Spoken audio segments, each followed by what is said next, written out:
I need 1,000 points of Black Templars for my next game, and I want them fast, efficient, and looking absolutely brutal. I'm not really used to painting Space Marines, but I already have a very specific idea of how I want them to look. So, today, I'm showing you my painting process, my intentions and perspective on the Black Templars in a very personal Grimdark style.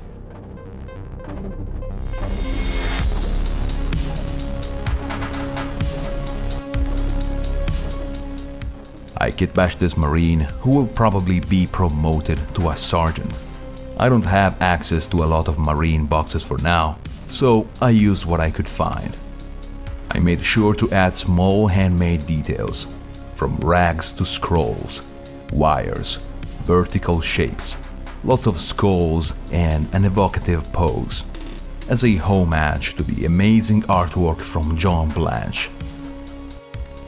All the textures and different materials will do most of the work for the visual appeal of this miniature, and will convey dynamism, a chaotic sensation of movement. As for the color recipe, I will go for something that is easy to execute in batch painting and looks effective on the game table, with lots of surface variation and a simply brutal appearance. But most importantly, I want to have fun conveying my vision of a fanatical Black Templar, a ruthless, hyper-violent maniac. Style, modeling and feel are above anything else, and the painting process should reflect this feeling, if necessary. So I will start by priming the miniature with Steinred's black primer, giving a unifying coat all throughout. I allow 15 minutes to dry and apply some masking tape on the chainsword for the danger zone stripe pattern. So I proceed by adding my base highlight with Steinred's gray primer, mostly at a 45-degree angle from the top. For the chainsword, any yellow will do. Here I made my own mix, but Overland Sunset by Citadel is probably your best bet. Then I come with Vallejo Whole Red, and I start giving my first temperature filter, starting from the chainsword, spraying from below at this funny angle so that I already get some tonal variation on the yellow stripes. Following my instinct, I apply it as an undershade also on all these decorations, scrolls and cloth details. Overspray is never an issue. I work quite liberally and irrationally. As my second temperature filter, I introduce some Colia green shade by Citadel, and overall again working very liberally, just to start playing with temperatures of warm and cold. These two undershade filters are more of a very subtle guide for me, so that afterwards I can just decide on the fly if I want more transparent or more covering colors. My final priming pass is with Steinred's white primer. I spray it from a zenithal angle, just very controlled on head, scrolls and skulls.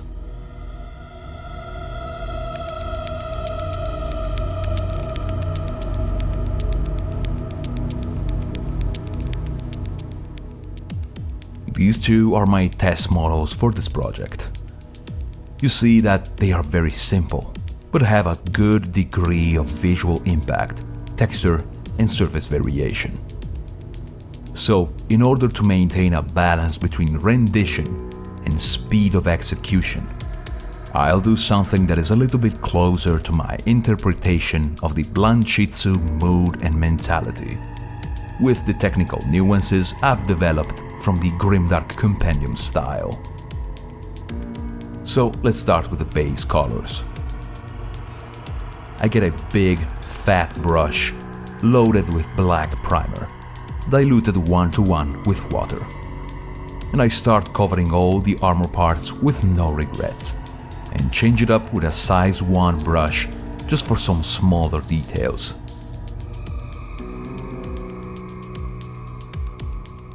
With Vallejo Bone, I start basing out some skulls and parchments and holy scrolls.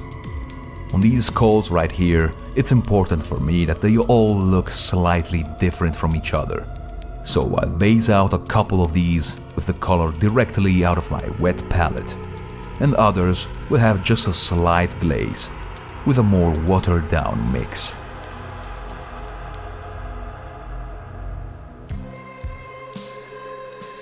Facial features and scrolls will be addressed with a watered down white primer, in the sort of painterly approach, made of fast scratches and stipplings.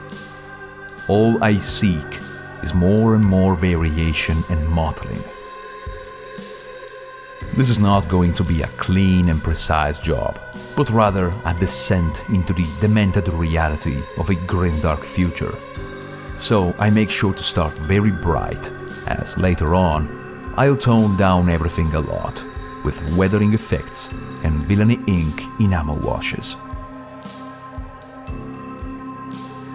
I dirty up the tabards and base out the leather pouches with charred brown, mixing a little bit of bone of my wet palette to have slightly different tones.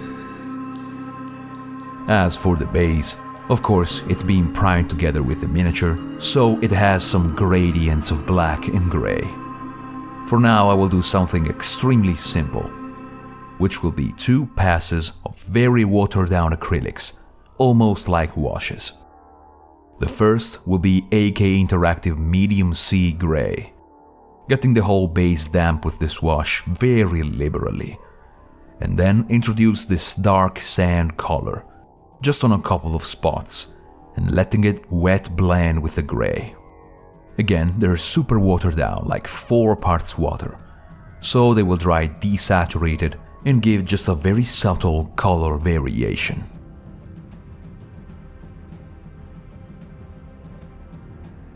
Perfect, so next up, I'll start addressing the black armor. I want this armor to read as black, but composed of many colors inside of it, juxtaposed one near each other in this very liberal, irrational way. I get a big brush, unload a little bit of color onto a piece of paper, and start stippling and blending a variety of hues onto the black armor. In no particular order, I use charred brown, bone, whole red, faded green, and grey blue. Here is where I really let my instinct go wild and embrace the chaotic process to create my chromatic black. As long as I don't create any intentional pattern that repeats itself, and I make sure to not let one color overpower the others, there are no other rules. Most of these colors later on will end up covered anyway, so in this step, we're just creating a subtle foundation that creates some depth.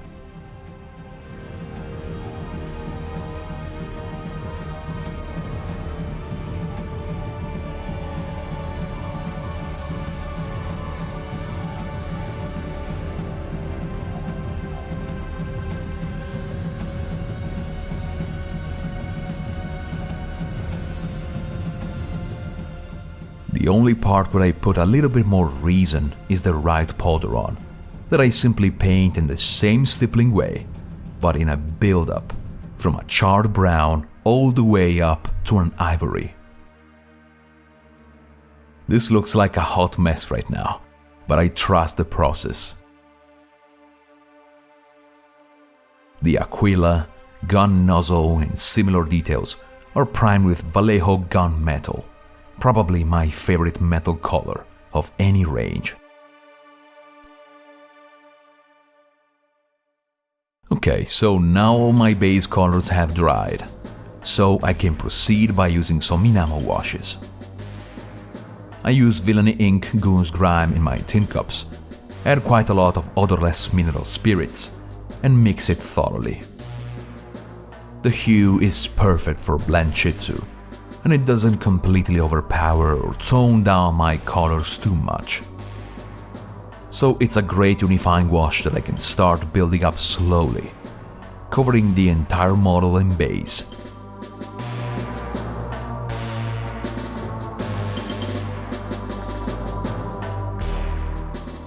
After a dozen seconds of blow dryer, I come with a cotton Q-tip dipped in mineral spirits and start removing the first layer.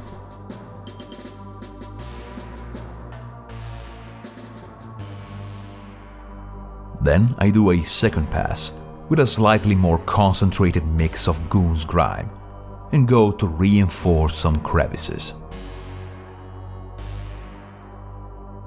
I completely forgot to add checker patterns and small details, but I can just do it now.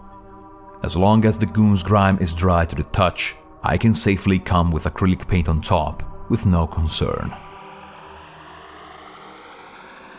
So now I come with Villainy Ink Colia Green, diluted with mineral spirits, and add a little bit of filtering on the skulls, the bolt gun, the sides of the head, and some areas here and there, as well as on the base. It will blend very nicely with the Goon's Grime. It can be removed at will or modulated with a dry brush after the medium has evaporated.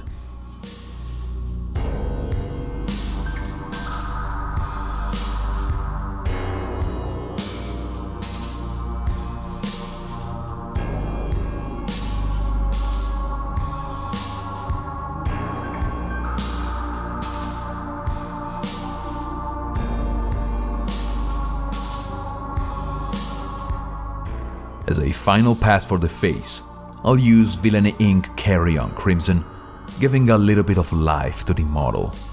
When the majority of the base component has evaporated, it leaves these small stray pigments that make flesh look super realistic.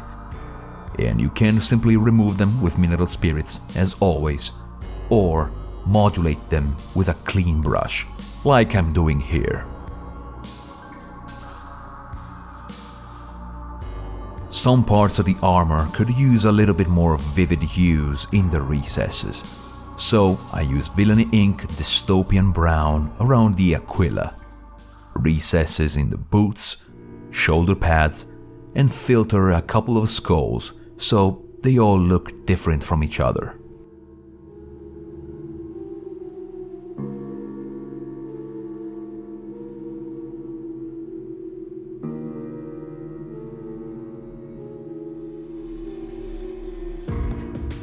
Okay, so with all these passes of enamel wash, all those colors have dulled down quite a bit, but I feel we still lack that impact that makes it read as a pure black armor. So with either a big brush or a sponge, I take AK Interactive Carbon Black ink, unload the majority of the color onto my glove or a piece of paper, and start to apply it in a stippling motion on the up-facing surfaces of the armor and near hard edges. This will leave a texture as well that will make it even more interesting.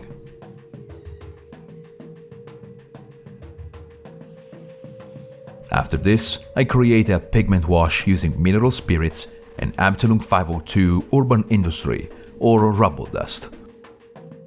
I applied generously on the base and in the recesses of boots, also in some bits of the armor where it would make sense for dust to collect. After it's dry, it will become dusty and powdery like this. The environment of the base is supposed to be an apocalyptic urban setting, so the weathering I implement on the armor directly comes from the very same environment. Last step on the armor is a second stippling pass of black ink, but this time mixed 1-to-1 with some satin varnish. I'm a little bit more conservative with this, as I don't want to cover too much of the pre-existing layering. The use of satin varnish will make the stippling textures even more apparent, and will go very well in contrast with the dusty and dry look of the pigment powder.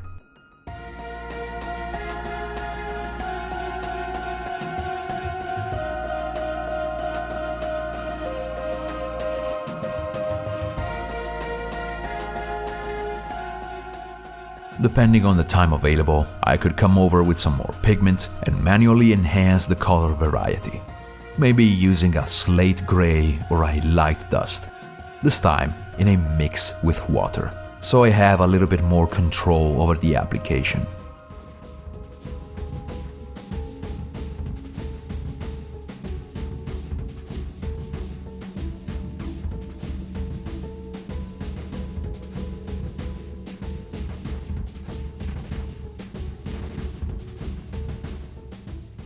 You see that the armor reflects the light of my desk very easily.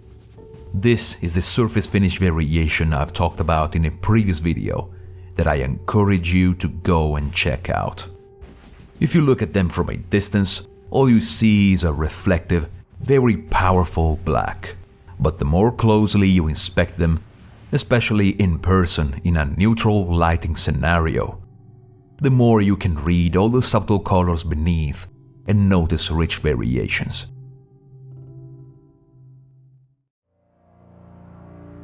Right when I thought the model was finished, I was overcome by an extreme urge.